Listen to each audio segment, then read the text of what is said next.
It's been said a million times. Ozzy wouldn't be where he is if it weren't for his loving, forgiving, and business-savvy wife, Sharon.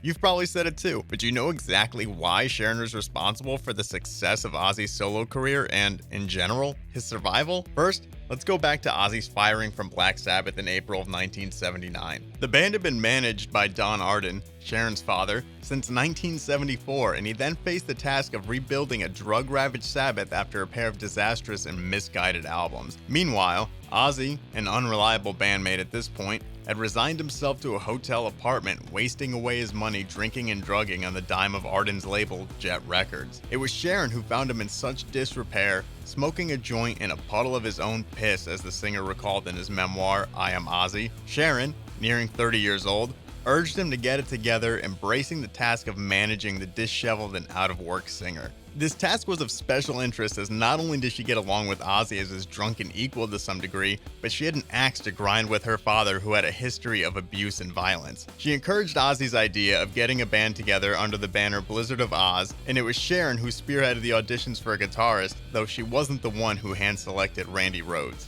What she did do was keep Ozzy in good favor with network and label executives and other important figures, in spite of his drunken dinner antics that included getting naked, standing on a table, and dipping his balls into a carafe of wine before refilling it with his own brand of, Piscato. Without the right manager, Ozzy's career could have been resigned to the gutter. You know, these incidents weren't isolated and were only tolerated because of whatever verbal magic Sharon worked up behind office doors. Sharon possesses a certain tenacity that perhaps only comes with unconditional love.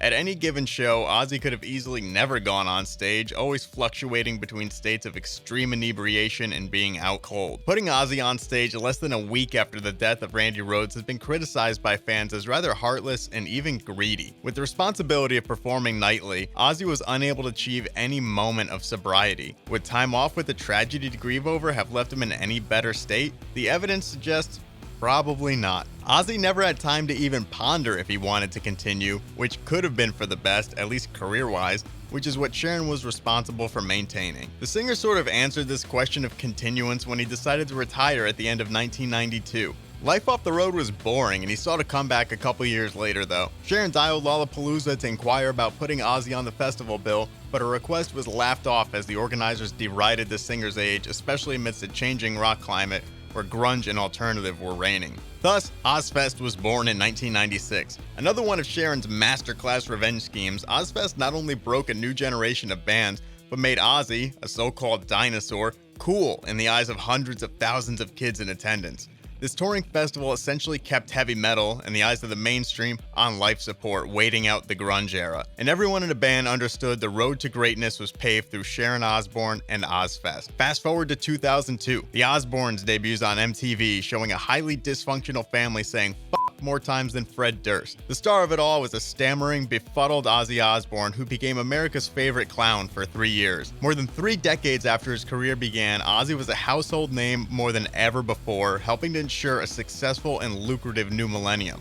The question was, though, would they take him seriously? All of these decisions, from strictly a managerial perspective, appear to be the right ones. Sharon, notoriously ruthless in business, has faced blowback for some of these practices, which intrinsically links the negativity to Ozzy. And no, not the kind of blowback discussed in Ozzy's book. That's another story, but go look that one up. Whether it's mailing actual feces to enemies, Poop again! or executing the egging of Iron Maiden at Ozzfest in 2005, it can damage Ozzy's name. Regardless, Ozzy Osbourne is on stage and, hell, alive 50 years after he started, and that can largely be attributed to Sharon Osbourne. Thanks for watching, and make sure to follow Loudwire on Facebook, Twitter, Instagram, hit that subscribe button on our YouTube channel, and follow me on Instagram at IceNerveShatter. We'll see you next time.